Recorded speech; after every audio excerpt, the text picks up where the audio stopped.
गैरव्यवहार करणारे सही सलामत सुटतात आणि कनिष्ठ दर्जाच्या अधिकारी कर्मचाऱ्यांचा बळी दिला जातो। मित्रहो, कायदा सगळ्यासाठी सारखा असतो असं आपण म्हणतो, म्हणजे खरं तर तसा तो असायला हवा आहे, पण हा कायदा सगळ्यासाठी समान वापरला जातो का? खरं तर हा सगळ्यात महत्वाचा प्रश्न आहे। नुसतं कायदा असून उपयोग होत नाही, त्याची अंमलबजावणी कशी होते त्यावर त्या कायद्याचं सगळं अस्तित्व अवलंबून राहतं। सत्तेत बसलेल्या नेत्यासाठी खरोखरच हा कायदा सक्षमपणे वापरला जातो का, की सोयीनुसार तो वाकवला जातो? सगळ्यांना सगळं माहित आहे हो। आता बघा, मंत्रालयाच्या संबंधानं असलेल्या 3 वेगवेगळ्या घटना आता नुकत्याच घडलेल्या आहेत।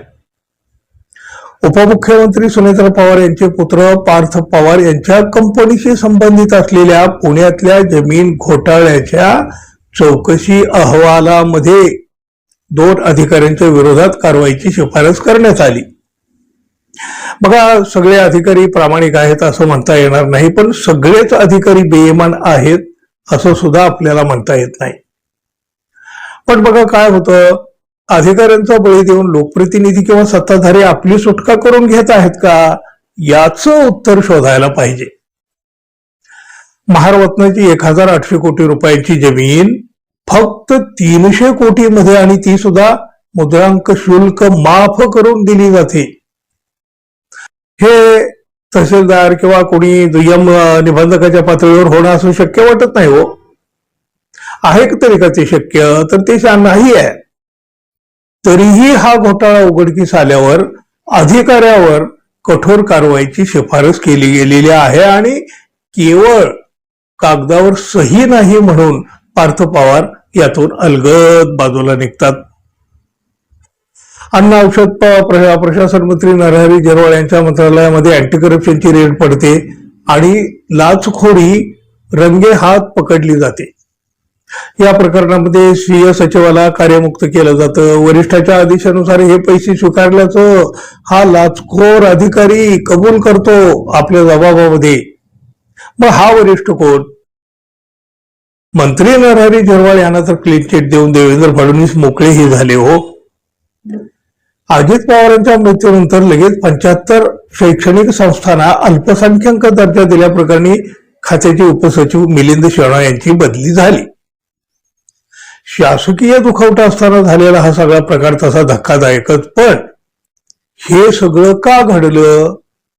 तर महाआयटीच्या तांत्रिक बिघाडामुळं।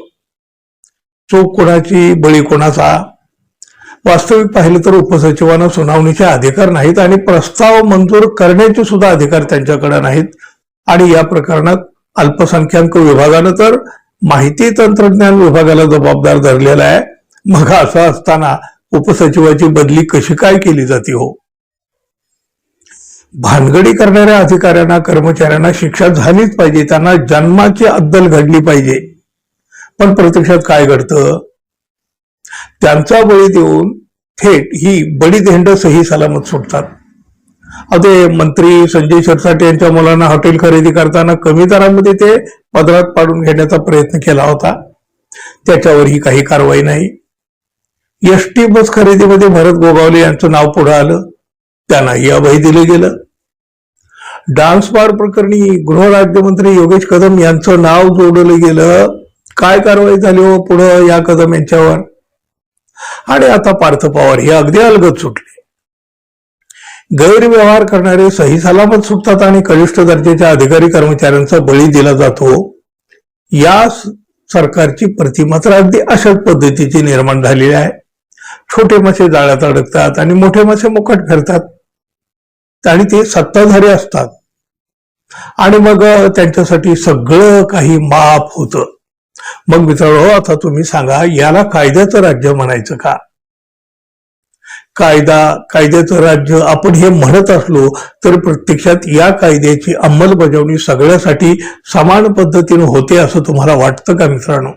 जरूर सांगा। धन्यवाद, पुन्हा भेटू, नमस्कार।